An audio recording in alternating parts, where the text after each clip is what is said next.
I seguim ara amb uns minuts que, tot i que ser breus, no volem que perdin intensitat i intimitat, i és que, com sabeu, fa unes setmanes ens va deixar una persona que jo penso que al sector del vi i entre els companys de la comunicació del vi, entre els periodistes, els sommeliers, tota aquesta tribu que coincidim en tanta inauguració i festivitat de celler i evento i fira i tots, era una persona que ens donava molt, no? Era una persona enriquidora, m'agradaria dir, perquè era de les persones que només compartir una estona amb ell te senties enriquit, no? Era educat, amabilíssim. Jo no vaig tenir oportunitat de coincidir un grapat de vegades, 6, 7, 8, avui parlava amb la seva dona, amb la Fàtima, que potser sense ser moltes, en cada una d'elles m'havia fet arribar fer-se estimar, no? Aquesta estima que tots teníem per ell. He coincidit amb ell a Aro, he coincidit amb ell al Bages, he coincidit amb ell a Costes del Segre, he coincidit amb ell aquí a Barcelona, he coincidit amb ell en petites trobades, amb un dinar, amb un tas, amb un evento, amb una salutació. I jo el que destacaria és que d'una persona que físicament era tan petita, no? Que tenia la corpulència que tenia, com podia irradiar aquesta positivitat, aquesta forma de fer-te la vida agradable i simplement ser un company que estar amb ell te podia sentir tan a gust. No hem volgut fer res de pretensiós. Un grup d'amics hem demanat una sèrie d'imatges amb ell i hem volgut fer res, en lloc d'un minut de silenci, fer un petit passe de diapositives, no dic antic, d'imatges en la seva memòria.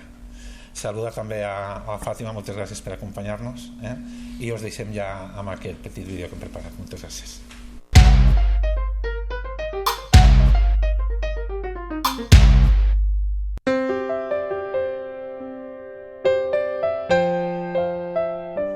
Al final, un vi que no estigui arrelat a un territori, i un territori també és tradició, també és cultura, també és història, també són activitats culturals, també és paisatge, és un grapat de coses, gastronomia, el que vulguem. Si deslligem el vi de tot això, és simplement una beguda que està dintre d'una ampolla, que ens pot agradar més o menys, però sense personalitat. Quan aquest vi el lliguem amb una varietat que hem recuperat, el lliguem amb un paisatge com podria ser el cel més estrellat de Catalunya. Tenim per aquí amagada la Judit, que està precisament a Rubió de Sols, és un d'aquests llocs que la Unió Europea marca com els millors cels de Catalunya, on pots anar una nit d'estiu a gaudir de la fresqueta que fan allà i, a més del vi, contemplar aquells estels, aquell mosaic impressionant que quasi que et fa sentir molt petit. Aquestes coses jo crec que són les que donen el caràcter en el vi, perquè el vi surt d'aquesta zona. Quan tu vas allà ho entens d'una manera molt diferent.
I amb aquesta idea també he intentat que totes les persones que estan a darrere dels vins, que és un element molt important, sempre parlem del terroir, la varietat, però i la persona és bàsica, no? Perquè al final és la que transforma aquest territori, aquestes varietats, en un producte que posa dintre d'una ampolla, i a través d'aquesta ampolla nosaltres hauríem de poder veure aquest territori, aquesta zona i aquesta persona que hi ha al darrere.